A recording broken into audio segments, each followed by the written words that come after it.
Finally. What do you have there? What is that? A famosa. A famosa? A faux. Mi famosa? Okay, sure. Like your family Spanish can have one. for famous? No, it's a faux. F-A-U-X. A fox mosa. A fox mosa.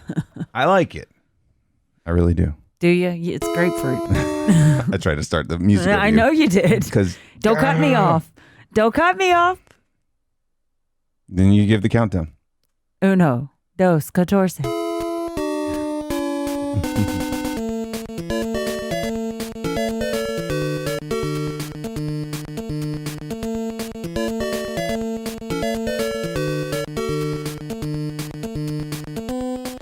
I'll roll my eyes if I want to. Don't you dare roll your eyes at me. I'm Jeremy. I'm Krista. We are Perennially Unprepared. You can contact the show perenniallyunprepared@gmail.com and on Twitter @punpreparedpod. Are you checking that Gmail? I am. I just did. Oh, look at you. No one writes to us. It's the loneliest pen pal relationship I've ever had.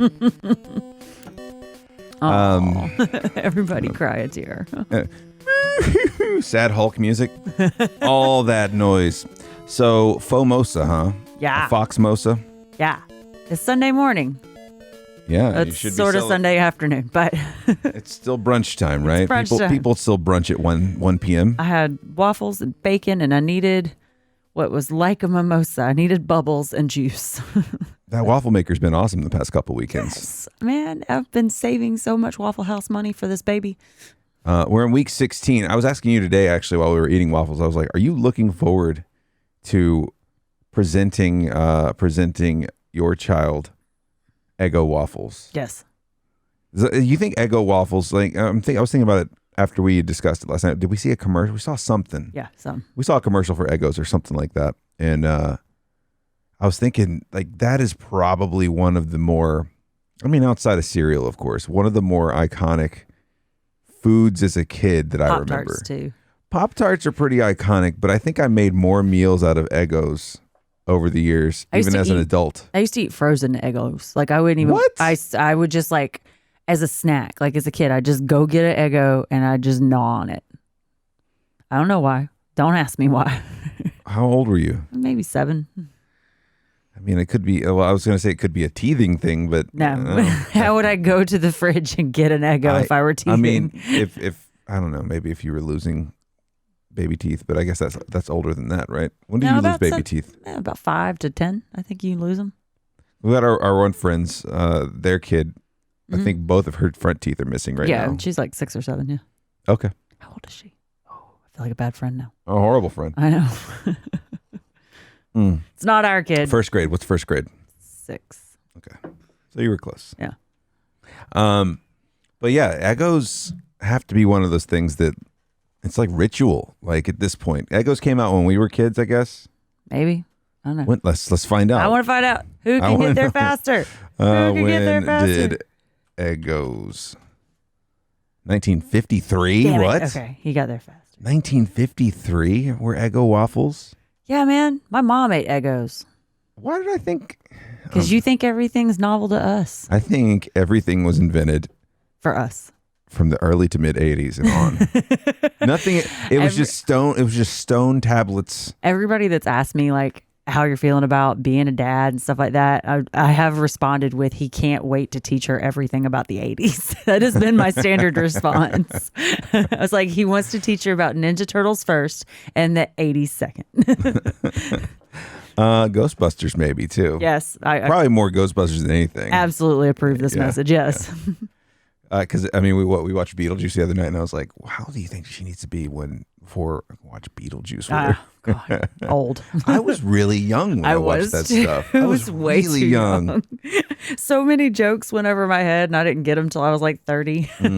But yeah, so we did the waffle breakfast this morning. It was really good. So good. We finally We've started using that waffle iron like more than the once for 5 years. Yeah, we used it once in the 5 years before. Like I think we tried it one time. 2 weekends in a row now, and we had to bumble through last week because we couldn't remember what the trick was, and now we figured it out. We figured it out. We're good to go.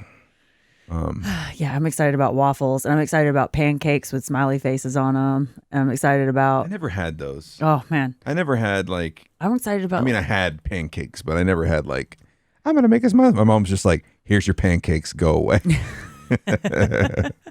I want to get like a squeezy, like a ketchup squeezer, and do like pancake art. But I would have to practice at that a lot. How early do you think? Now, I've seen this range. I didn't get into it until I was at least high school. Maybe it was high school. Coffee. When do kids get coffee? Oh God, no, never. I've seen some like young kids have coffee Those before. people don't know how to tell their child no. Do they give them alcohol too? No. They're animals. It's crazy. Right? Why would you want to give a hyper child that asks too many questions a stimulant? But what if you have a non-hyper child that doesn't say much? You can stunt their growth with coffee, though. That's not good for them. Is that one of those wives that are old? Is that one of their tales? Look it up. All right. Here we go. Remember the last time I challenged you to look something up and then I won? We're going to do that again. Spreading fake information. We're going to do that again. Does coffee stunt your growth? Children's growth. No, coffee doesn't stunt a person's growth. How tall you are mostly depends on your genes. Good nutrition also important to reach your maximum height potential, but coffee does contain caffeine. That's all it says. So it stunts your growth. It does not stunt your growth. What it is the parents were trying to scare the kids, much like they do with Santa, trying to scare the kids to behave and not ask for coffee because they knew that the behavior would go over the top with coffee. You're just keeping your kids. Same reason. Oh, I see what you're saying. Same reason why my mom only let us have sugar-free bubble gum and caffeine-free Coke. It was caffeine-free Coke my entire kid life. Yeah, we might have to do that too. I was only allowed. My parents only gave me Sprite, which is caffeine-free. Right. Yeah. See, that was the smart move, right? We all knew the kids that had Mountain Dew all the time and just bounced off the walls. Oh. Yeah, with coffee, like, okay, so here's the move is we drink coffee black, like. Oh, it's disgusting to kids. Yeah. Well, I mean, and we didn't always drink coffee black, but we've moved into drinking coffee black in later years, and mostly because our metabolism's gone down and we can't handle the sugar anymore. Yeah, I used to do sugar because that's why my dad drinks it black with sugar, lots of sugar. I would drink it like that because that's just how I saw my dad drinking it. Yeah, my mom drinks it with just tons of cream. What cream? Just tons of cream. I thought you were like shushing me. Shush. Was that? Oh, okay, all right. Shush cream. And barely any sugar, which is how I always drank it. Yeah. And now we've both moved to straight black coffee. Like it's weird because so I went from sugar like my dad, and then I was like, I don't know. I guess when I was like in my best shape and working out, so I started thinking about, I don't want that much sugar. I went to Equal or whatever it was. You were drinking it like that when I met you. Equal then Splenda, and then Truvia for a little while. But then like at some point I was just kind of like, I'm just going to drink it black. I think when we started dating, like you moved into black coffee because I was drinking black coffee, and I think I looked at you and was just like, why are you adding all that extra stuff? You're almost there. Yeah. And then from that point, I went to unsweet tea. Like, yeah, sweet tea is too sweet for me. I've never liked sweet tea. It's almost blasphemy, but I've never been a sweet tea person. That was always hilarious to me growing up, as a kid, and my mom would be like limiting our sugar so it wouldn't be so hyper. So she'd be like sugar-free bubble gum, or like I said, caffeine-free, and then you get sweet tea, which is like the sweet. I've had my mom's sweet tea since then. She's actually toned it down a lot too. She does more of a half and half thing, but. Mm-hmm. Holy man, she put so much sugar in that. I worked in a lot of restaurants in my younger years, and it's just syrup. Dude, the amount of sugar you put into like a commercial sized batch of sweet tea. What do they call those? Sternos? Sternos are the thing. I don't know what you're talking about. Coffee urns or tea urn. These are like big, like the big silver spout on the end of it. There's so much sugar. Like, so you can get 10 or 12 pitchers of tea out of those. That's a lot. You put 2 pitchers of sugar, 2 pitchers of sugar in most Like of 1 them. gallon pitchers? Yeah, well, they're not quite a gallon, but Or maybe like 2 quart. They're the Yeah, 2 they're 2 quart ones, yeah. pitchers. The for those of you that grew up in the 80s and 90s, it's clear plastic it's ones. the clear plastic Kool-Aid one that was smaller than the sweet tea one. Yes. Or like it's what they used to serve, like, the water at Pizza Hut in, like that kind of stuff. Yeah, 2 of those full of white sugar. Pure white sugar. Oh my God. You might as well mainline it. Oh, it's terrible for It's kids. It's got to be awful. terrible for kids too. It's bad for your teeth, like man. all that. But I was thinking about the black coffee thing too. And I was like, oh, you could totally give the kid black coffee the same way parents like try to make kid, like when they're young and they want to know what you're drinking. And it's like whiskey or gross beer or something. And they're just like, you'll like it. You won't like it. And you're like, yeah, I will. And they're like, here's a sip. And you go, that's awful. I remember tasting a Bud Heavy once, and I was just like, "Ugh." It was like the grossest thing. The first thing my dad gave me was a Coors Light, I want to say, and it was skunked. So it was even worse. Like it was like one of those stale, been in a cooler for 3 days on a hunting trip one. Oh my God, it was awful. Oh, that's when you know your dad was like, Might have been a Coors Original. I gotta finish these before I can get any more. I gotta finish these before I can get any more beers. Back in the day, yeah, I was definitely away from beer for could always introduce them to decaf what? coffee. Kids, I don't think that would be bad, right? It's a little bit. It's got a little caffeine. Tiny bit. The same way you Less argue than a with Coke. like, so they have that non-alcoholic wine that I've been toying with the idea of, but they have like, so it's supposed to have less than 1% alcohol, which is like nothing. Yeah. But You miss wine. I miss wine. But I've read the labels and they're just like, there's like a room for error up to 1% on it. So it's like, it could be 2%. And you're like, well, hell, if the error's that much off, why couldn't it be a little more than 2? Yeah. Who's actually checking this on a daily basis? So I have not done it yet. I've not pulled that trigger, but somebody has explained to me with decaf coffee, it's the same way. Like it's still got caffeine in it. Like not enough. We've tried the decaf train a couple times and it's really hard to find a good one. Well, and I found a couple of them that were decent. I was having like some heart flutters at one point and we were trying to figure out what was going on with that, or if it was just like a fluke, or if I was drinking too much caffeine well before I got pregnant. And I don't know. I found some decafs I could deal with, but nothing beats the real thing. Nothing beats the real deal. I mean, but I don't know. It's just to kind of circle it back to kids. I have seen pretty young, like at least maybe not like, elementary school, but at least middle school kids. Like Starbucks and stuff like that are like a cultural thing now. Yeah. It's just kind of something that's there. It's like, oh, I'm going to go up. The Mickey D's of this era. Right. Yeah. I'm going to go up and get the whole family a Starbucks. Yeah. Yeah. You're going to go get a Starbucks? Yeah, I'm going to go get a Starbucks. You need to go get me a Starbucks. They got that one pink drink that I like. They do. They have it in sugar-free. That's what kind of got you on this faux, whatever you calling it. I've been making mocktails left and right. Faux mosa. Yeah. Mocktails are fun. I feel creative. They taste tasty. Yeah. And I don't feel hungover the next day any more than I normally would on a headache riddled pregnancy day. It is weird because it affects you so much more. Like when you're older too. Oh, what, the drinking? Yeah, you can totally tell. I've slacked way back since you became pregnant. Yeah. And it's been nice, but I've also noticed that maybe it all wasn't hangover stuff. Maybe it's just the fact that I'm getting older and just life, life, and we don't sleep enough and things like that. Yeah. Yeah.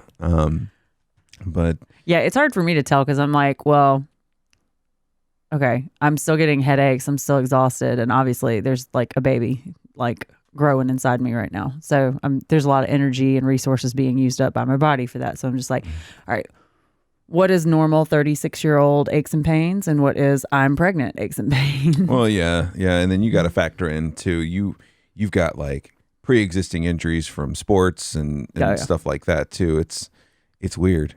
Like I feel like death becomes her. Death becomes her. I feel like Goldie Hawn. and Meryl Streep just falling apart down the stairs of the church. That is the terrifying movie. That is a great movie. When are you going to show that to the kid? 7. She's gonna get the same Bruce Willis crush I had. Oh goodness. I don't know. Eggos are exciting to show the kid though. To loop back to thing. So I'm trying to get us away from death becomes her. Why? It's true. But yeah, I'm pretty excited about all this stuff. I don't know what made me think of the coffee thing. I guess because I'm drinking coffee right now. You were looking up articles today. Not me send you an article and you look into it. You looked up articles today about the chemical DNA composition of children who have been hugged more today. Yeah. Oh yeah. That was a cool article. You're like, I want to read it. You were telling me all about it, but I want to read it myself too. Yeah, it's interesting. So essentially what they did is they had done, this was up in Canada, in Vancouver. I think it was the University of Vancouver. And they had done some studies on 94 babies, I believe it was, where they had parents of those children log the amount of time that they spent, basically log their habits for how they interacted with their child, how much time they cuddled with them, how much time they spent holding them and stuff like that. And then what they did from there was they would also log their children's behavior. And then actually the study would compare some of their DNA to those, I guess,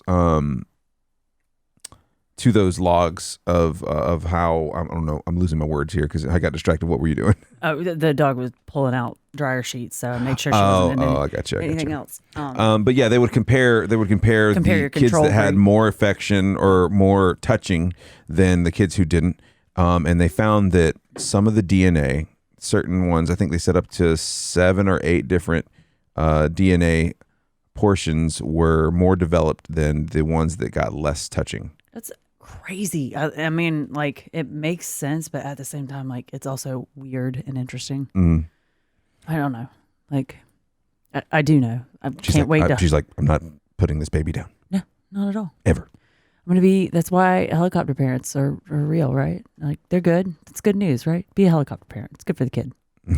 Yeah. I am gonna go out of my way to make sure I'm not. Yeah.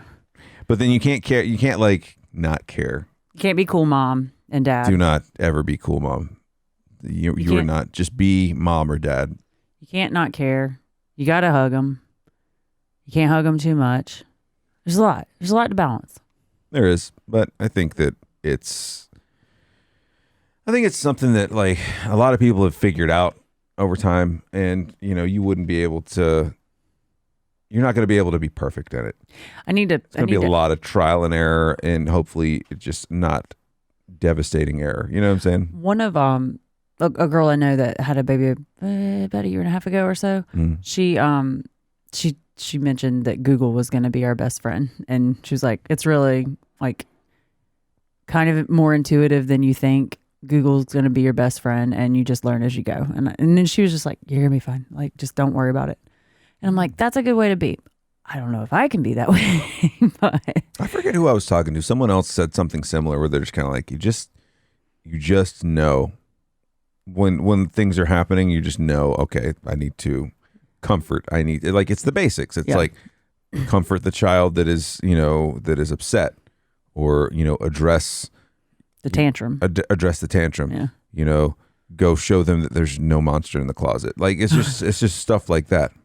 Although we have watched movies recently that there was a monster in the closet. And the parent was not paying attention to the closet.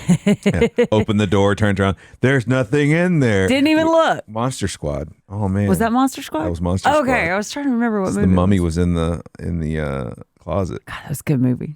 I'd never seen that movie before. You showed it to me for the first time. It's so good. 1987, I think it was. You said that you'd shown it to people and they were like, "This movie sucks," and I just can't even understand that. It was a great movie. It was a little dated in a couple. It didn't hold up like culture. Some of the language.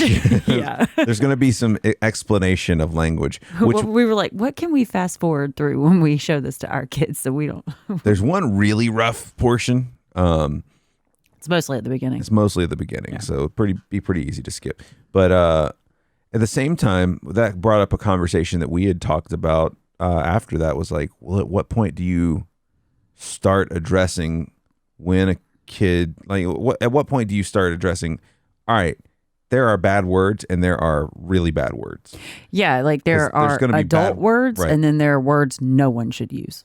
Like, and like at some point you have to tell them what those words are, or they're going to hear them. Like, is it better for them to hear them and then you turn around and explain, or for you to be like, this is a bad word and you should never say it? I think you have to explain them in the context of the situation, honestly. Like, because bringing them up out of nowhere doesn't carry the same gravity to me. Yeah.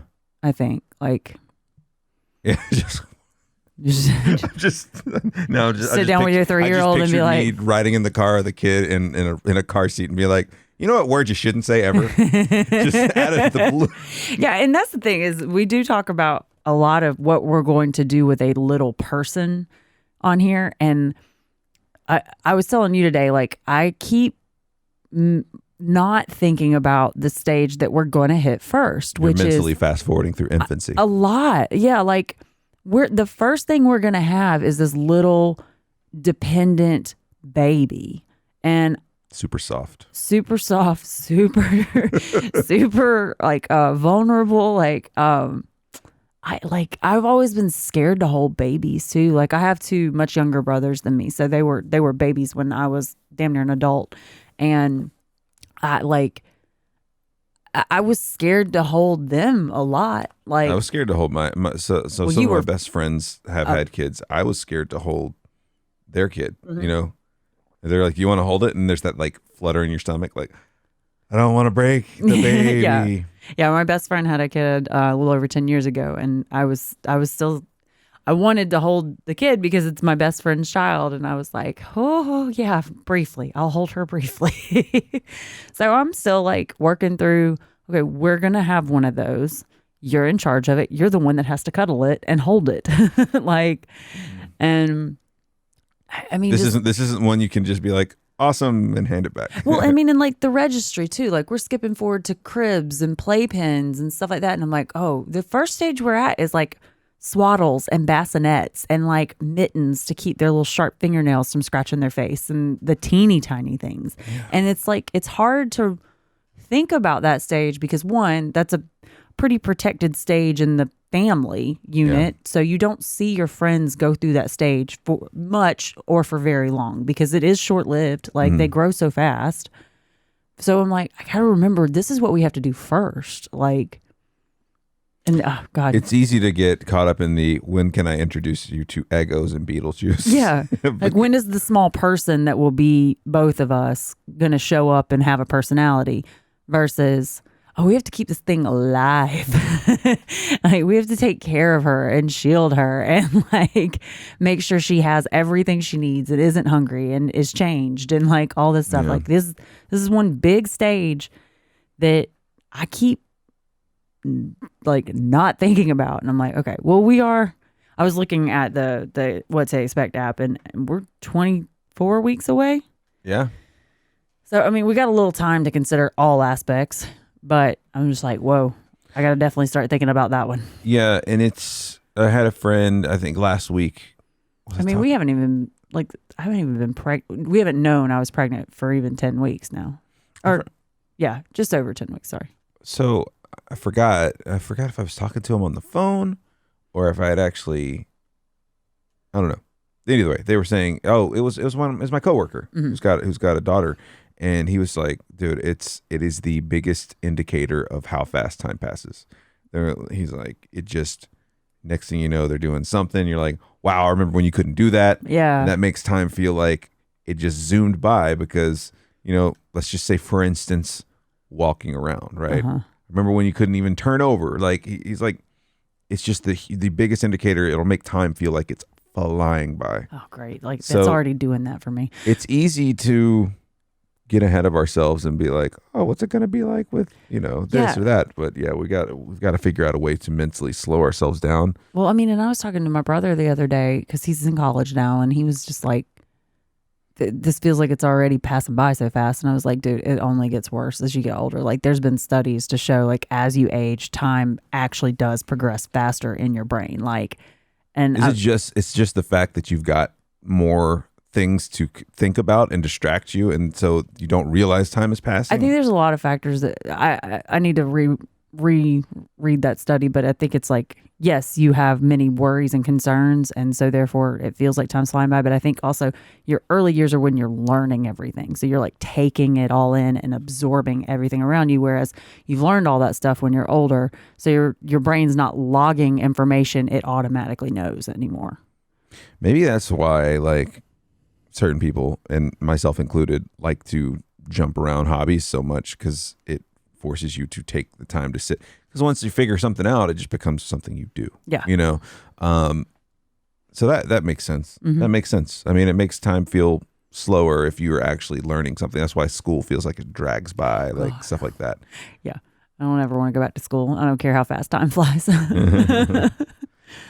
But yeah, we got to make sure not to get ahead of ourselves. Yeah. I mean, it's hard to think, because there's a lot of exciting stuff coming forward. It's just like, the baby stage is scary, exciting, and scary all over again. Like, because they're so little and vulnerable. Like, it's just kind of crazy. Well, we talked about it. This is probably 2 or 3 weeks ago on the podcast. Talked about the fact that this is the first time since we were going from high school into college that a lot of things in life are changing. Yeah. You know? And it's exciting. It's just different. It makes you have a different outlook on, on things that maybe you didn't before. It makes you kind of think of things in a different way, where it's just kind of like, well, now here we go to make room for another person. Here we go to make considerations for another person.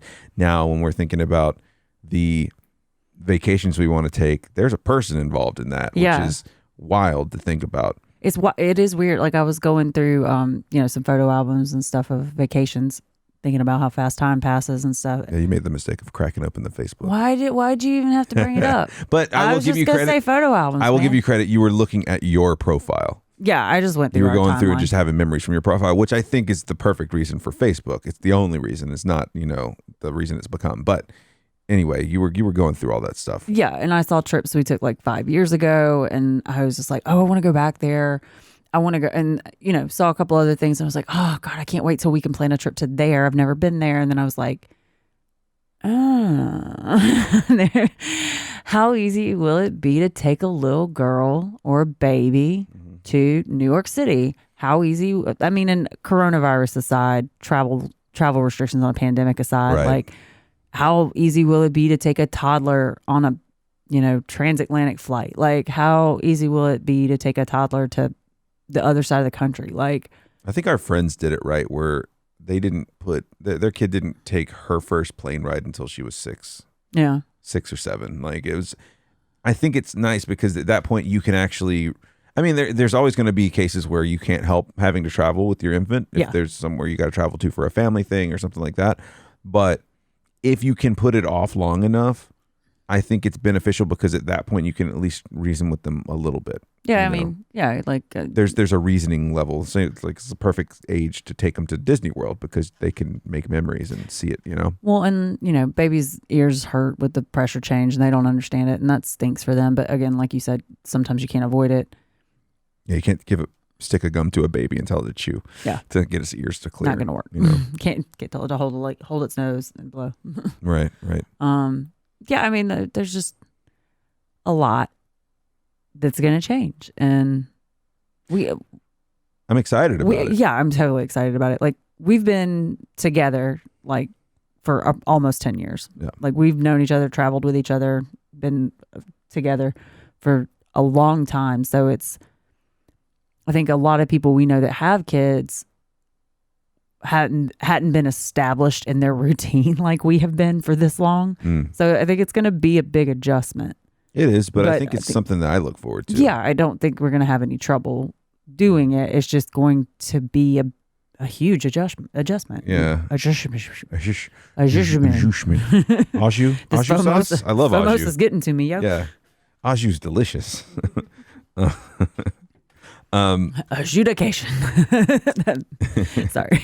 I think it'll be I don't know. I think it's just it's such a huge change, and there's very few of those the later you get in life. So I'm kind of hoping it's a combination of, yes, it's going to fly by in some aspects, but I hope it slows down too, because now you are helping this new person take in all this new information. Well, and like we've talked before too, how there's been studies that if you're a photo bug, your memory's not that great, because you basically allocate responsibility to your camera to keep up with your memories. Like your brain is just like, oh, I don't have to hold on to this because there's a separate file folder outside of me that can hold on to this. And there's that twitch reflex now for people to just pull out their phone and take a picture of something, or pull out their phone and record something, where it's like, oh, why don't you could just live in it. I've talked about it several times before about concerts and stuff like that. But that's a double-edged sword too, because your memory's good-ish, but it's faulty. Like, what was I telling you about? Oh, your green screen. So you got a green screen. And I hadn't thought about that thing in years, but in the timeline, there was a picture of when you got it. And I'd gotten it for you for Christmas.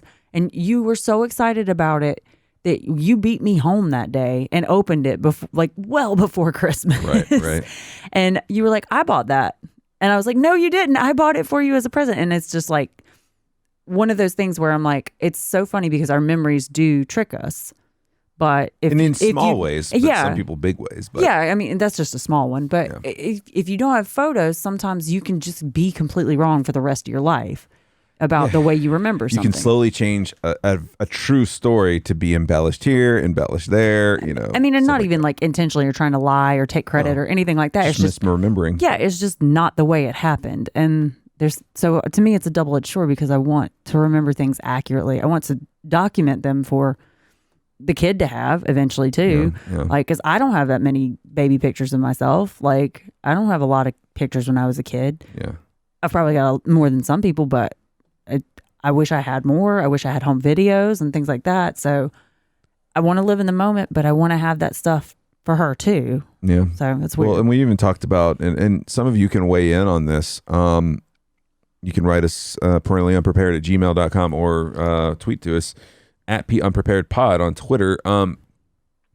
Like we've been talking about picking up a camera, like an actual video camera. Oh yeah. The new GoPro, which is really nice, and because we were watching footage from when we went to Puerto Rico a while back, and when we got engaged, and I was noticing that any of the video that I shot, because I just made like kind of a compilation video, any of the video I shot was pretty shaky. Yeah.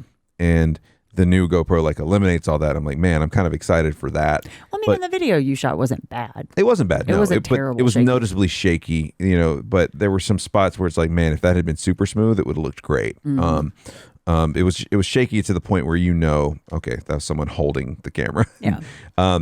But we were discussing, picking up a new camera for, now that we're going to have the baby coming along. So my question is like, to people out there that already have kids, like how much do you use those things? Or do you just find yourself taking out your phone anyway? Yeah. But I like editing video and throwing that kind of stuff together. I'm guessing like if you're more likely to use that if you have the skills to actually do post-production type stuff. Yeah, so you're really good with the audio and video. Excuse me, audio and video editing, and I stick to the stills. So like we have the ability to document beautifully and well this little person's life. We're documenting right now too. Yeah, it's kind of neat. Our lives and her life, like I think we'll be able to see our learning curve throughout it all, but it'll be well done by the end, I think. And I don't know. I feel very small talking about, like, I feel like I just looked up at the universe talking about like the infinite. We did that the other Friday night. We sat outside, we set up the projector, and we were talking about how we look forward to like doing this with a full family, right? Yeah. But we have a little cheap projector set up that we put up outside on our back deck, and we have a little bitty propane fire pit and all that stuff. And we watched The Mandalorian, and what else did we watch? Some Simpsons, Utopia. Did we watch an episode? Yeah, we did watch an episode of Utopia. But in between one of those three things, We were sitting back, and it was a nice, clear night. It felt good outside, and we were just looking up at like the. Let me write it down before I forget. We were looking up at the stars. Hang on, sorry. Or That's two. That's two for me so far. So far, you haven't gotten to the end of this episode. My FOMOS is going to make my lips loose. But we were looking up at the stars, and I was like, man, can you? Because we were doing this in relation to what was going on in the world, and I was like, can you just take in the fact that we are such a small part of everything that's out there, and our problems feel so huge. Yeah. Our problems feel so huge, but then when you sit back and look at all these stars that with our current technology, no one could ever fly to, no one could ever get to. It's just weird to think how big your problems feel until you kind of take yourself back and look at it. And it sounds very hippy dippy, right? But not to me, but. And then you kind of break it down. It's like, okay, well then let's bring it down just into the world we're in, right? Our problems are still just our particular problems within our county, state, country. And then you've got like the same kind of things that are going on around the world. It's kind of just, I don't know how I got here. I don't either. What are we talking about? And that's the thing. Like, that's how it always feels with the kid, with like documenting her life. Like you start to think you're doing something important, and it's really like earth shattering for you and your all consuming purpose. But then you're just like, it's really just for you. Oh, this doesn't matter to anyone else. Like, it's really just for you. And that's okay. Like, it's kind of like when we joke about getting rid of stuff that we've had for years, or what memorabilia we want to hold on to versus what's worth letting go. And all I can think in my head is like, this is just something for my kid to throw away later. Yeah. Or to donate later. I mean, especially like you see that I have like a pile of memorabilia on my desk, like waiting for a scrapbook spot or something like that. And once upon a time I made a scrapbook, and it's wonderful to look at, but I'm like, am I ever going to sit down and do that again? Yeah. Like, my best bet is to take pictures of all the memorabilia, put it all in a Shutterfly book, and let Shutterfly bind it for me and throw the rest of it away. It's an interesting balance, right? To be like, well, what is this new child going to appreciate when they are older, right? I think photo albums are some things. I'm sure they're going to be like, well, this is my table, right? Or the table I'm probably going to build for upstairs. The dining room. For the dining room, like that will be hopefully something they would be like, wow, this is my dad built great. this. Something that but like any of the art that I love that's hanging up on the walls, there's no guarantee that they're going to love this art. I mean, the art I still have, the art I made, the paintings I did, I'm like, I'm not even in love with these anymore. Like, but they could be in love with they them. could, who knows? Like, so it's weird. Like, what do you hang on to? Most of the good stuff I gave to other people as presents. I just have the stuff that got rejected. Yeah. I don't know. Like, I just look around at all the stuff I have. I've got all these books. I've got a couple of, you have significantly less stuff than when we first met, though. And so do I. I have pared down a ton. Yeah. Like, I think about like, okay, so we cremated all of our dogs that have passed. Like, what the hell happens to them? How many were you up to now? 3? 3, yeah. The original 3. Yeah. And yeah, it's like at some point, we should do our kid a favor and not have to make that decision and bury their ashes or spread their ashes for them. Yeah, because that's got to be weird, right? Yeah. Well, it might be weird. It might not. We might just have a little sociopath that's just like, what is this all about? Chunky. Because the kid has no connection. Tie to that dog, yeah. Now maybe the dogs we have now, they're going to be around for a while, hopefully, knock on wood. Like, they'll probably forge a relationship there, but I don't know. Like, I still think about the dogs I had when I was a kid, or the pets that I had when I was a kid. And I mean, but my relationship with pets wasn't the same back It's then. not the same because like the dogs that the original 3 that we had, we raised. Like, it was all on us to keep those dogs safe. It was our first kids, like our first go at keeping something alive that wasn't a fish or something, right, or a plant. When it's a family pet, your parents are doing the heavy lifting. You just get to love on it. It's like nieces and nephews almost. Right. Like, you're like, I get to love on you, but I don't have to like do any of the hard work. So I don't have to buy your food. I don't have to take you to the vet. I don't have to do any of that. So I love you, but I'm not invested the same way that people taking care of you are. Like, right. So I don't know. It'll be very interesting. I think we started this by talking about possibly getting a camcorder. Yeah. I think we started this with Eggos. With Eggos. It's all started with Eggos. The year was 1950. Kellogg's was tired of making cereal. But yeah, I think that we're definitely going to end up getting a camera just because I know that we would utilize it in a way that would benefit, us. I think with all the other technological equipment that we've invested in, we've never regretted it. Mm-hmm. Especially because we take a long time to think about those kind of purchases, and I think that one's going to be a good one for us and something good to document with. So should look at the camera I have and its capabilities first, though. I forgot to mention that to you. Well, the one you have is good. You're talking about your actual professional camera? Yeah. Yeah. I mean, it's good, but it's heavy. It's expensive. If it gets dropped. The ones we're looking at are very much made to be taken around, dropped. That's a good point. And, have things splashed on it, stuff like that. Fair enough. Okay. But I don't know. It's very, I think it would serve our purposes very well. I think so. I think you're right. And we do think about those things a good bit. So, I mean, we rewatch them too. Like, it's funny. We'd say all this and we didn't even have a wedding video made, but I'm kind of glad. I like my memories of it. We had plenty of photos to document too. So plenty. And we didn't have to take them. So we get to keep our memories too. Yeah. It's kind of nice. So, but that's why you hire people to do that thing for you.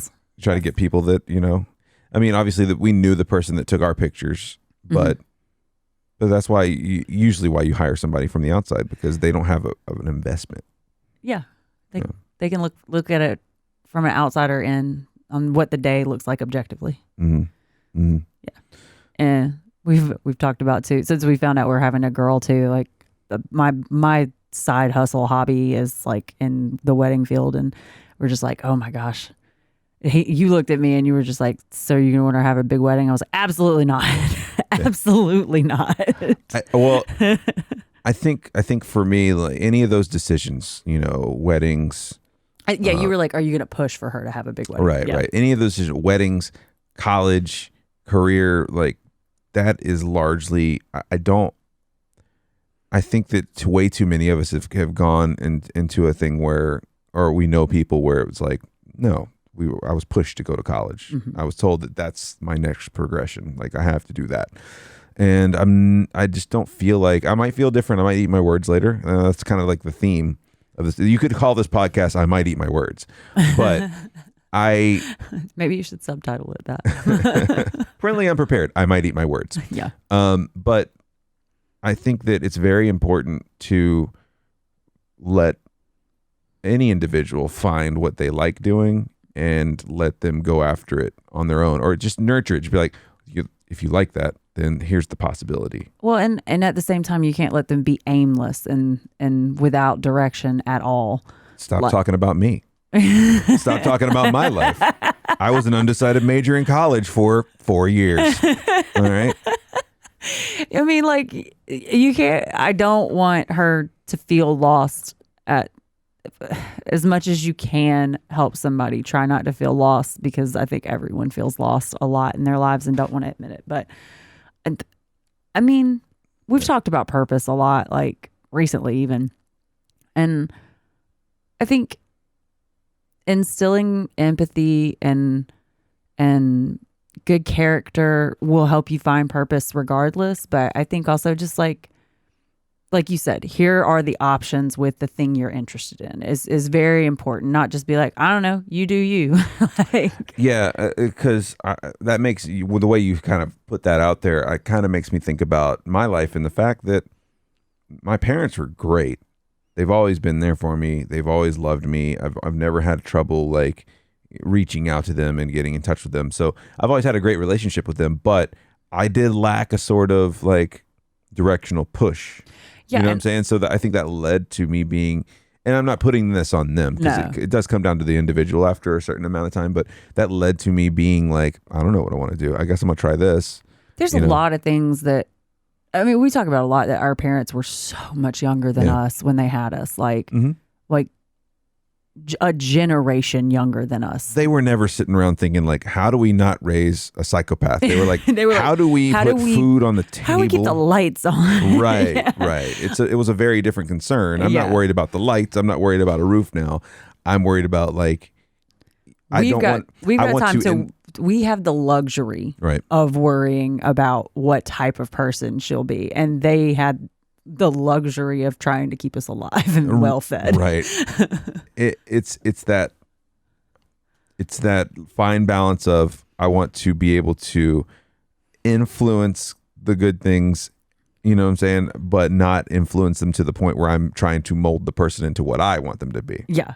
You know, so it's, don't create a clone. Just give her good tools.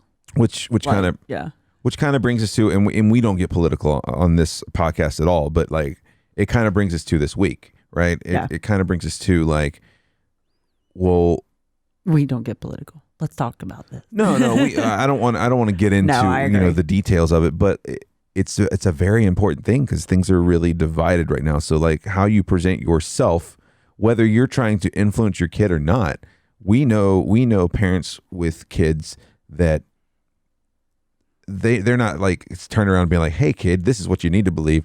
Their kids look up to them naturally. They're picking up on things. They're picking up on things, and your kids look up to you naturally because you're the adult that they know. Yeah. And you're the adult that they see taking care of business, right? Taking care of the family, going to work, doing all this stuff. So at least for a little while, they soak that in, and they're like, well, then this must be what people are like, right? Yeah. So it's kind of the same thing with picking up on movies. Now, I will force my will on movies. Mm-hmm. Sorry, you're going to be watching Beetlejuice, but like but they pick up on that. So it's going to be interesting to explain things to them and not be. We've even talked about like we don't want to talk politics in front of her or anything like that. Well, and since we're having a girl, me and you have had some serious discussions about what we'll eventually have to teach her, like safety issues and just mindfulness and things like that. And watch out for the world. Watch out for the world. Yeah. The world is not always as friendly as we would wish it to be. We are like parents are the world to their kids. So they think, oh well, everyone's like my parents. Everybody loves me for at least a little while. Yeah, I mean, I thought everybody loved me like my parents did till I was like 22, and then I finally figured it out. Wake up. But we had, the realization this week too that our daughter's going to grow up in a much different world than we did. Like before she even gets here, there'll be a woman in the White House. So it's wild. It's things that we didn't even know if they would happen in our lifetimes will happen before she's even born. So, there could be backlash. There could be a 180 in the way the public acts to that or however. But that barrier's been broken down now. Like, so much like you were born not knowing what it was like to not have to vote, to not be able to vote. Right. Yeah. It was wild to somebody at one point, and they said the same thing about, wow, this kid's going to be born without having to know what it was like to not be able to vote. Well, and I have a super young family, so even my great grandmother was born after women got the vote. Mm-hmm. Like, so it's like that is such a wild idea, and why I get so we shouldn't get political, but why I get impassioned about these things, and now that we're having a daughter, even more so. Like, yeah, I see you. We'll be sitting around just watching TV, and like something will come on that will be like talking about. This is almost why I was like, oh, it'll probably be good for me to have a boy. When we were thinking we were having a boy, I'm like, I'll calm down a little bit. Thank God. She sees those connections where it's like they have. You've seen pointed marketing where it's like, your daughter is going to grow up and blah blah blah, but you notice it a lot more. Girl power commercials. Power commercials, yeah. But even just growing, like just kids growing up commercials. See, before it didn't really register. It was just kind of there's a commercial on TV about kids. Now that you have one coming, you're like, well, what are they talking about? Yeah, you take more attention to it. Kind of like when you get a car and now you see that car everywhere. Yeah, we were also. I saw a tweet the other day where they were like, "Remember when Nickelodeon and Cartoon Network had commercials only marketed towards kids? Like Hulu and whoever else is out there streaming needs to have that option for You adults." just turn on kid advertisements. It's like, I'm very curious in the latest in Super Soaker technology, please. Right. Give me less pharma ads and more Super Soaker technology. Yeah, give me less depression pill ads, less insurance ads. Thank you. Yeah.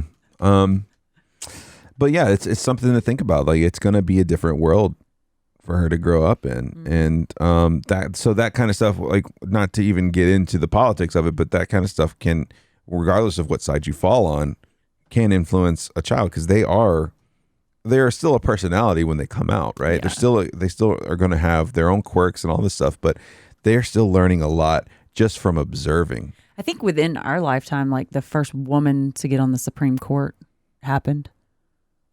I believe so. I don't know. I could check, but like, it's just when you really think about. First woman was sometime in the 80s, I think. Yeah, that's what I'm saying. Yeah. Okay. Gotcha. But the things that have happened that really pushed just society forward to inclusiveness and fair opportunity for all Americans and things like that, it just have happened so recently. It's kind of mind-boggling. Like, I knew a company that they didn't give women any kind of guarantee of maternity leave until the mid-90s.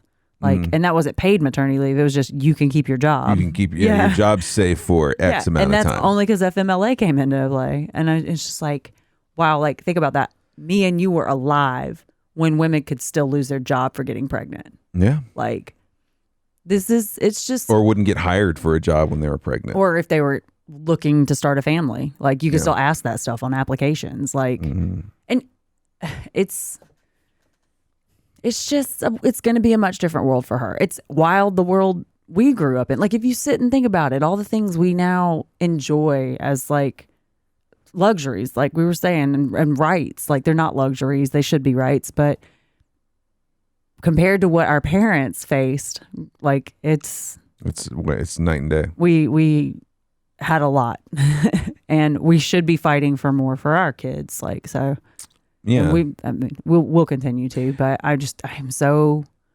blown away with the world as it is right now as we bring a child into it. Yeah. Well, and we were watching Utopia the other night, right? Yeah. And you brought this up, and it made me also think of Game of Thrones, because Lord Varys uses children as his whisperers, right? His whisperers, and I know what you're about to say. His little birds. But you were talking about the fact that there's something similar in Utopia. No, it wasn't Utopia. It was Fargo. Was it? Mm-hmm. Where they trade the kids. Yeah, but no, there's also Utopia, because he's raising the kids to be listening to things and paying attention. It's like, basically the fact that kids cannot be seen, but they could still be picking up on things. Yeah. So like, your influence can be happening to children, and you not realize it, because they're understanding more than you think they are. Because in your eyes, you're kind of like, it's just a kid, not going to understand what I'm talking about here. Oh, we have one niece that I've always thought that about. Like, you can watch her in the like, if you're not participating in a conversation, you can look at her in the corner of the room, and she is listening to everything going on around her. And and also an example of household influence. Like, it's just one of those things where your kid is going to pick up on certain things you believe just because you believe them, right? But I think educating your kid on early on. Did you start the laundry? Our washer's singing to us in the background. I think early on, like, if you can, once your kid is old enough to understand how that works, is like, look, you come into our room, and if you're quiet and you listen, you learn things. You just learn things about life. You might learn some. Oh God, let me write that down.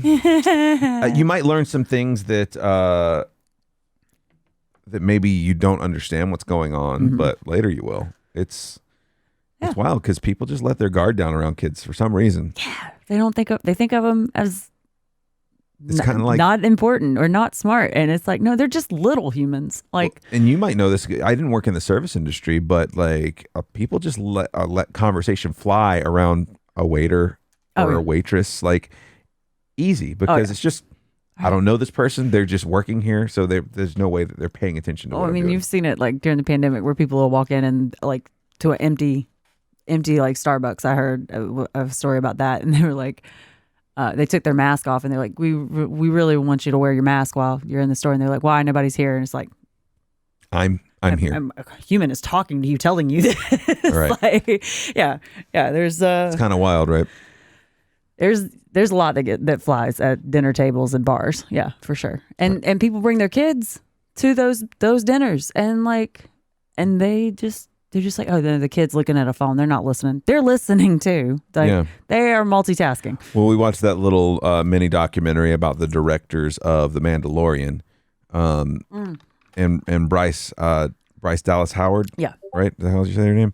Bryce Dallas Howard was talking about, her dad is Ron Howard, and so she remembers being a kid and going to dinner with her dad and George Lucas. She's like, I don't really remember a whole lot of what they said, but I remember being there. Yeah. Like it's wild because your kid will remember things and will still pick up on things later in life. Yeah, one of my memories from being a kid is like when we would go to dinner, I couldn't stand restaurants. It's funny that I worked in them for so long after that.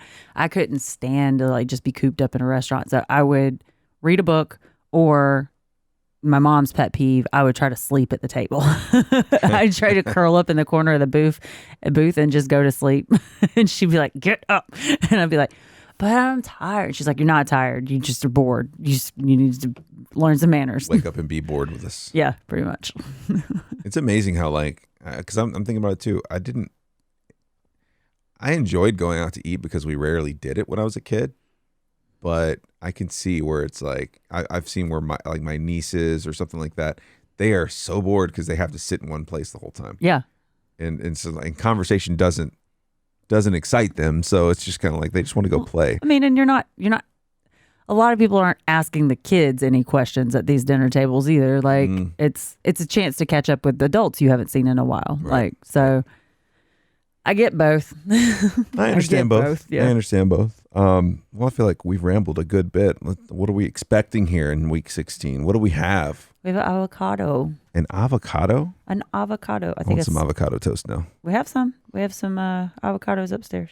I could deal with some avocado toast. Okay, so avocado. 24 weeks to go. Baby is 4 to 5 inches, 3 to 4 ounces. You said you think you might have felt movement last night? Maybe. So we possibly are in the stage where you could feel like little tiny movements because she's moving, but she's tiny. So, or she's supposed to be moving. I hope she's moving. Knock on wood, she's moving. Yeah. But you couldn't tell if it was just like your stomach fluttering or if it was actually movement. Well, it didn't quite feel like a flutter. Like, what did I tell you? Like, it was kind of like when your stomach drops. Like when your stomach flips, like yeah, when something shocking happens, something like that. Something startles you. Yeah, but it wasn't quite that dramatic. Right. Yeah. So it just happened while we were watching a TV show, and I was like, was that something? And it wasn't a cramp, but it wasn't like a flutter. Like, it was just something. So I'm like, maybe that was it, because I want to feel her move. Yeah. I'm getting to that point where I'm like, come on, baby. You said we're like 10 days away from our next ultrasound? Yes, we are. So you said it's our last one too, right? They said it's our last one. We're going to get another one because you can elect to get more, and I want to. So it's my baby. Yeah, I want to see her. So yeah, we get organs measured and measure her growth progress and stuff like that, which I don't know how it could be our last one if you're measuring all that. And then we should I would think we would want to check that in a couple more months just to make sure everything's okay again. I don't know. I have no idea. I am no doctor. Not either. I showed up to the last appointment thinking that we were getting one, and we didn't. So I swear they told us we were having another one last time, and then they were like, no, we're not. I have to use the ladies' room, though. Can we pause for a second? Yeah, go for it. Okay. I'm back. Welcome back. Hi. Little potty break for you. There's a puppy that needs some love. Of course. So the little avocado, right? Avocading. Avocadings. Avocados. At a glance, sensitive to light. Your baby's eyes are making small side-to-side movements this week and can perceive some light, even though they're still closed. Yeah, and so her eyes are going to stay closed for the most part. I think for the rest of the time, almost. How soon after they're born did the eyes open? Do you know? I mean, I think they can open their eyes pretty soon after they come out of the womb. I guess I need to look at that. I mean, I'm still reading the baby book. Das Baby Book. Das Baby Booking. There's a lot of app paying attention. Yeah. And a little bit of baby book reading. Yeah. What are you gonna do? We'll figure it out. They did it without apps. Yeah. We were made without apps. That's true. I mean, we added another quality is a question, but yeah, we're made. We added another co-pregnancy friend to our that's true. group. I know. So there's so many people pregnant right now. I'm so excited. I have so we many. know why. Oh yeah. I mean, come on, quarantine. Quarantine. Well played. But yeah, it's Didn't great. someone send you like a really like improper? It wasn't too improper. It was Just fine. a little prying, just slightly prying. It was a little prying, but yeah, it's fine. But yeah, we got a lot of people with us that like have had kids already and they're pregnant again. So I get all the benefits of their prior pregnancy knowledge, and they're going through it with me. Yeah. Yeah. You get the foresight and you get to do it together. Mm-hmm. But it's nice to also have the people that are a few years ahead of you to be like, be ready for this. Oh yeah, we got those too, which is great. I'm just plenty of those. Yeah. Yeah, it's gonna be good times.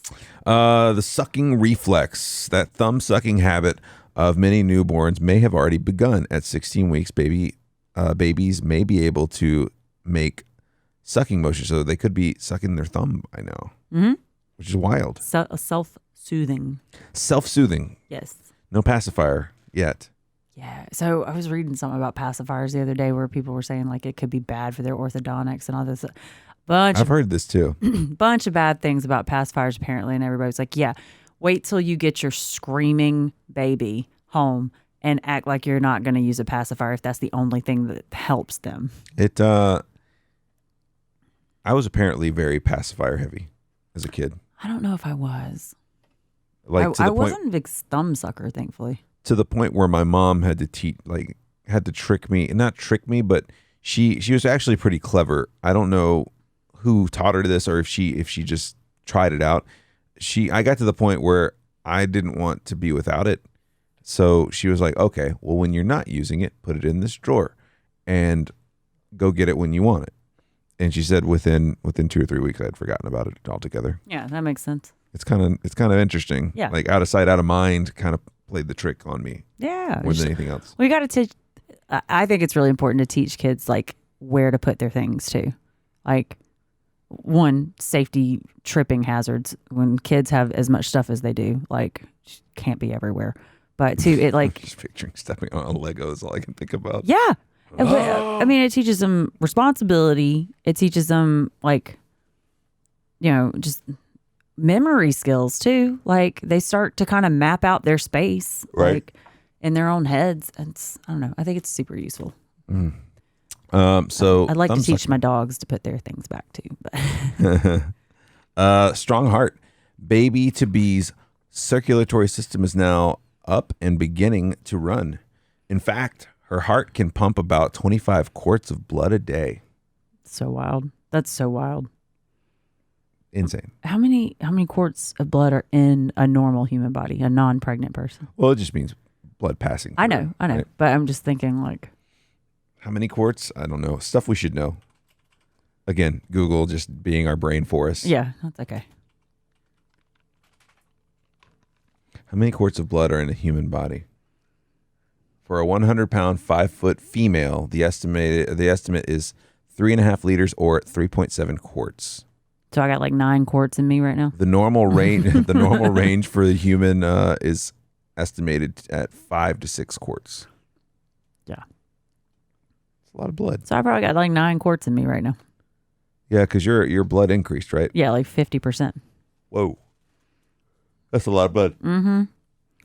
I don't know why I'm yawning. Sorry. Don't yawn. I'm not that boring. I mean, I'm boring, but let's see. Let's dig into these a little bit more. Baby's eyes are working. Your baby now weighs in at a whopping 3 to 4 ounces and is 4 to 5 inches in length. The backbone and tiny muscles in her back are gaining strength so she can straighten out her head and neck even more. And thanks to her developing facial muscles, the baby is capable of making new expressive frowns and squints. Are you on the right week? At this early stage. I feel like we've read this. Or did we just read it to each other? Maybe this is week 16. Okay. Let's see. Her skin is transparent. Mm-hmm. We talked about transparent skin last week too. It's apparently up on this week too. And she can hear our voice. We talked about that last week, didn't we? No. So that's new because her ears. We've been talking about how this was coming, but the ear bones that allow your brain to translate sound, have now formed properly, so she can hear us talking right now about her. Studies have found that babies who hear a song while they're in the womb recognize the same tune when it's sung to them after they're born. You got to sing "Twinkle Twinkle Little Star" to her. What? You need to sing some Judas Priest to her. No, it need a nighttime song. Breaking the law. Good way to set her up for success. Breaking the law. You sound just like him. Mm-hmm. Yeah. It's going to be great. Okay, so what songs are we going to play for bedtime? I got some Deftones. They just released an album. Oh, yeah, that should be good. Yeah, can't wait. Yeah, she's going to be awesome. Moody little emo person. Yeah. Some Korn. We can do Korn. They just did a cover of Devil Goes Down to Georgia. Oh, great. Yeah, it'll be awesome. Fine. I'll just throw Radiohead on there too, so she can be a super depressed person. Radiohead would probably actually be more lullaby-esque. We'll do some In Rainbows. It's great. Mm-hmm. Yeah. Let's see. Choose your lullabies with this in mind. It's going to be awesome. Cannibal Corpse. At 16 weeks pregnant, your uterus is growing about the same pace as your baby's, a.k.a. pretty damn fast. Wait, what? As your baby. It says baby's 'S here. I think they may be typoed. Yeah. All right. I was like, why is my baby's uterus growing? AKA pretty darn fast. And it's getting to the point where you may not be able to hide your pregnancy anymore, even if you wanted to. You've been taking progress pictures. I have been. I took my 3rd progress picture. You got baby belly. I got a little baby bump. Baby bump. For the first few weeks, we were like, all right, how much of this is baby and how much of this is beer belly? Leftover beer belly. Yeah. You're also likely enjoying the relative bliss of trimester 2, especially compared with trimester 1, and will soon be able to see more of your baby at the ultrasound in a few weeks. It's true. It's coming up. Can't wait. Let's see. You're 16 weeks pregnant, Belly. You're at 16 weeks pregnant. You may now be at the stage where your bump is clearly has a baby there. Your weight gain and that of your baby have picked up considerably. And you'll both continue to grow. But all baby bumps at 16 weeks are different and normal. Believe it or not, some women still really don't show at 16 weeks, while others have pronounced bumps. Well, and I feel like... You think you're a pronounced bump? No. I don't think so. I don't. Well, and mostly because of my body type. My body type, I gain weight in my midsection. Mm-hmm. So I look the same way now as I did a year ago. For you, it's like, this is more of the same. Yeah, all my clothes are built for my body type where I gain weight in my midsection. So my mother and I went through my closet, and I'm going to have to buy some maternity clothes, but not a lot, especially if I stick with maxi skirts and dresses, because I've always dressed for carrying a lot of weight in my midsection. So, but you said it feels different though. It feels different. And you've said you can tell my face is thinned out and my arms Your face and arms have definitely thinned out. So I'm basically, I'm eating much healthier and stuff, but I look approximately the same. So if you didn't know I was boozing, if you didn't know I was pregnant, I would look the same. Right. I can see that. We made an announcement, so everybody knows I'm pregnant now. All right. Let's see. Where was I at here? Oh, here we go. The wide variety of baby bumps can be attributed to everything from a woman's size and shape to whether this is her first pregnancy or her second, third, or fourth. Yep. Whatever you do, don't compare your 16 weeks belly to another. Don't worry too much. It's all good. If you're still concerned though and have questions on how big or small you are, just talk to your doctor. I have a friend who is a T90 person that's about the size of my pinky, and her baby bump right now is huge. It's her second baby. Sure. And she's laughing at it. She's like, this is ridiculous. Is it way bigger than she was the first time around? Yeah. I mean, not way bigger, but she's sending me pictures, and she's like, look at this. This is insane. You think it's maybe muscle memory where it's yeah, I do. You've had one before, so your body's just like, all right, here we go again. We know what to do with this. Yeah. Interesting. It may be hard to watch yourself gain weight during pregnancy, even when you know there's a wonderful reason for it. But try to embrace your body's new shape and think of every pound you put on as good health for you and your baby. I've been feeling good. Like, you seem like you've been feeling good. I'm digging the pregnancy body and lifestyle like so far. I know a lot of people are just like, oh my God, I can't wait to not be pregnant. And oh, you'll get there. There are things I miss, rare steaks and sushi and such. Like I said, a wine before I do miss. Yeah. We had lasagna the other night and I was like, oh, this is killing me.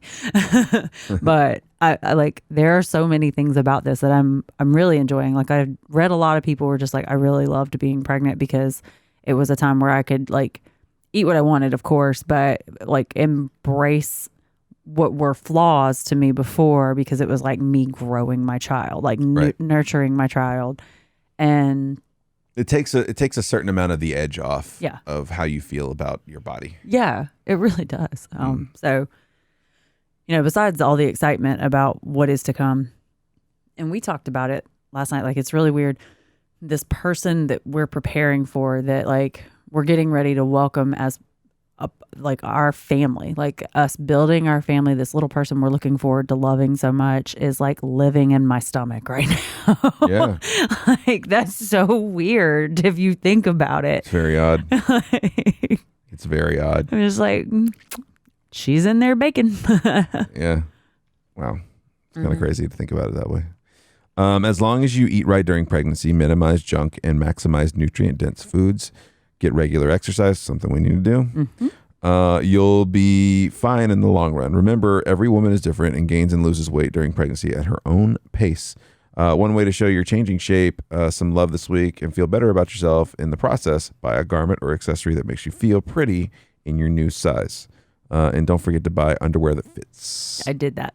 Undies have arrived. I did that. Let's see.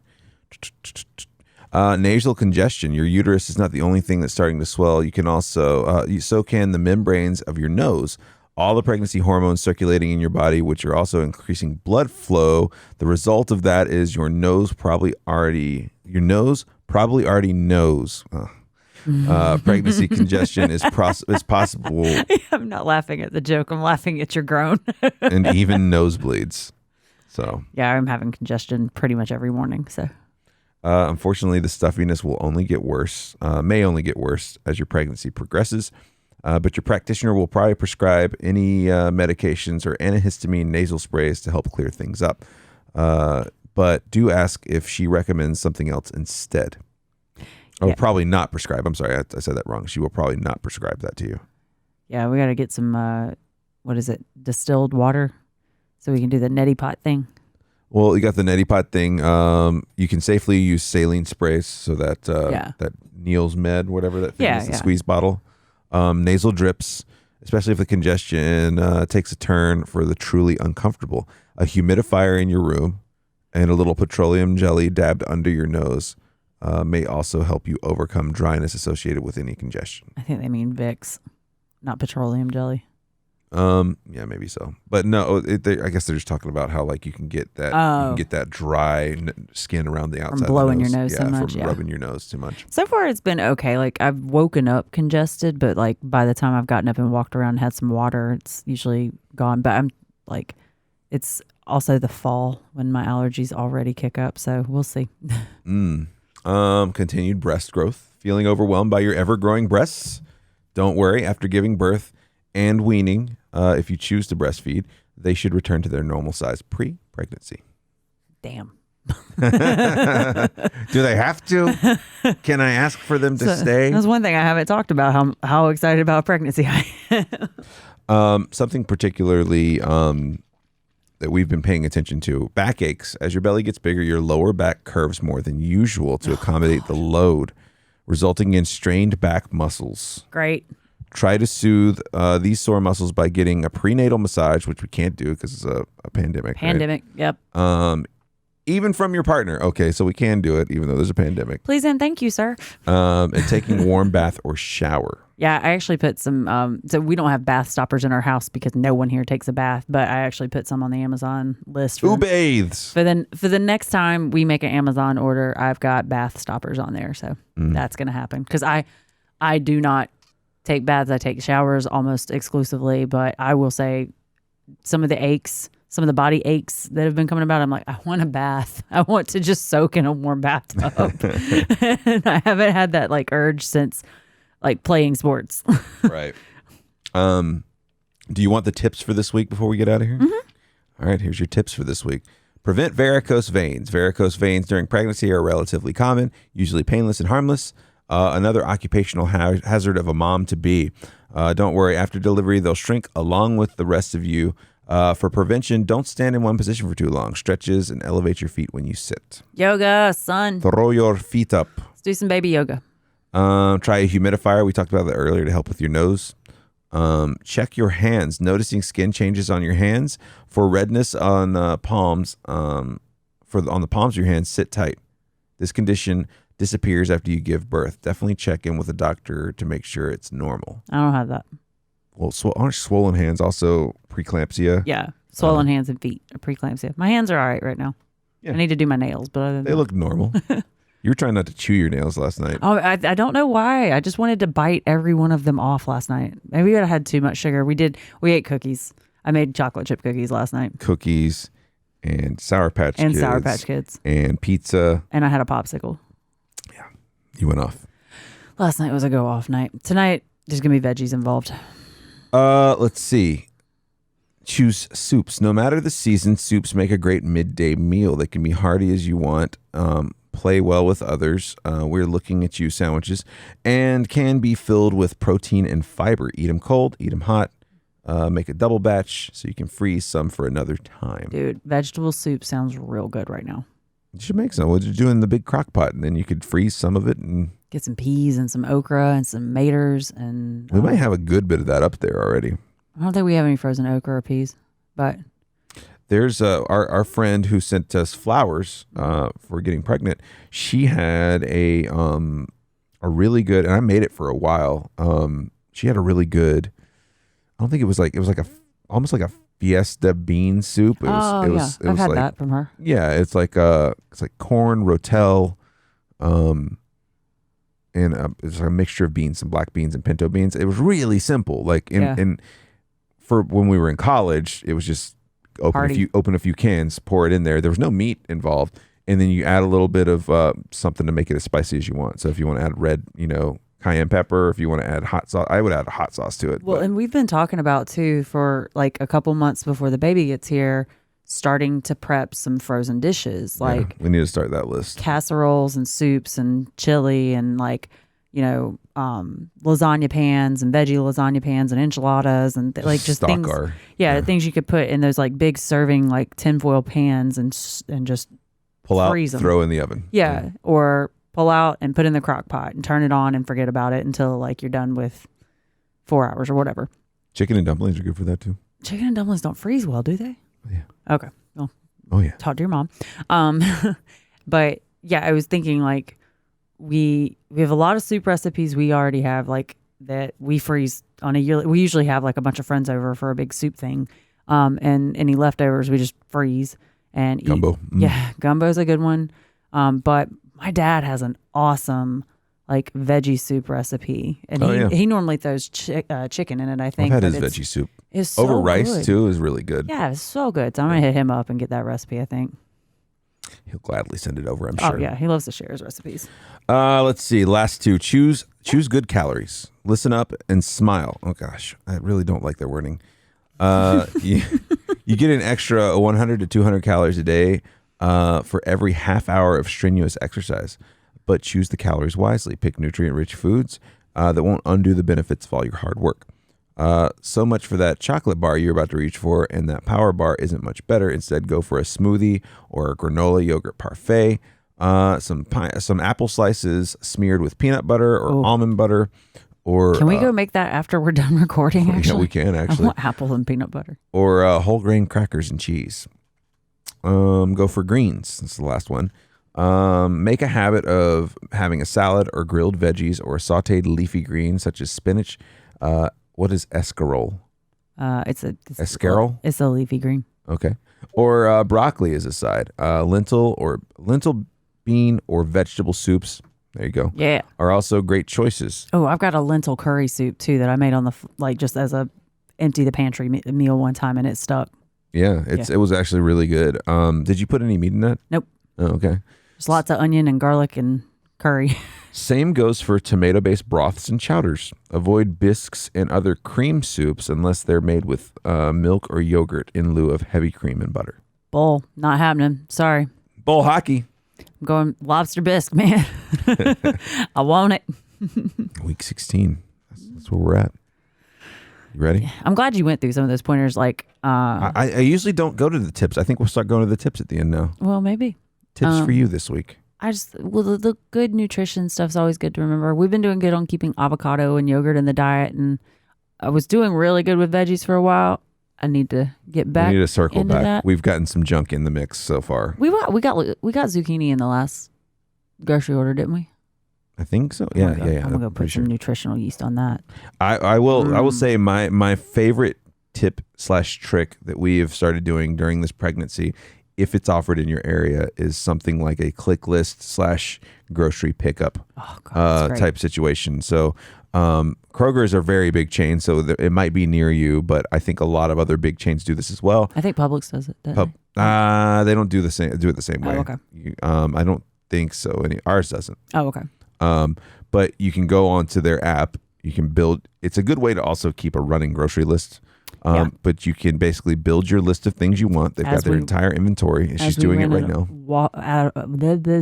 As we ran out of waffle mix today, I was adding waffle mix. Yeah, when you run out of something, you pull out your phone, you add what you want to it, and when you're ready, you just click it, and it basically you schedule an appointment to pick it up. And I did it this week. It was the first time I went and did it. You've done it a couple times. Yeah. This is the first time I went and did it this week, and it was so easy. You pull into the spot, you check in on the app, or you call the number, depending on how the chain does it, and they bring it out and load it. I didn't even have to get out of the car. I felt bad. I didn't have to get out of the car. This lady brings it out. I popped my trunk. She put everything in the trunk, closed it for me, told me to have a good day, and that was it. Yeah. It was the easiest thing I think I've done. I understood. When you told me you felt bad about it too, I totally got what you were saying, because I went, I've done it a couple of times, and there are young men loading up me, a pregnant woman's car, and I still felt bad. Yeah. I was like, oh man, can I help? What do you want? What do you do? It's that weird. It's strange. I think that has something to do with your empathy muscle, right? Where you're kind of like, I don't want to be a burden to people. I felt like I should be tipping people. So right. Hey, if anybody else does this click list stuff, let us know if we're not doing the right, what's it called? Etiquette. Yeah. By not tipping. Does this require tipping? It feels like it should. I was it fills up quick. So if you need to schedule something, be sure to schedule it out, a day or two. But I was paying attention to the people around me, because it was me and 5 other cars that were parked in this area, getting the same thing done, and we're all doing the same thing. Yeah. We didn't tip anybody. I mean, I'm trying to pay attention. I try to pick up, especially when I'm doing something new, or I'm trying to pick up on am I doing this right? I'm trying to think of something else that I've had to do that with. What is the proper process for this or that? We had to learn hairdressers, stuff like that. We need to learn how much do I tip a hairdresser versus how much do I tip, a waiter or a waitress. Sometimes it's not expected, but you want to make sure. You want to make sure you're the person that's kind of throwing a wrench in the way things are normally done. What is there's the saying is don't mess with people that serve your food, and there's another one. I can't remember it. Anyway, shouldn't have brought it up. Yeah. Way to go. Yeah. But click list is great. It is. But we want to thank you for joining us this week 16. It's been a lot of fun. How many weeks ago? 24. 24? Yeah. Oh, that's going to be so fast. I know.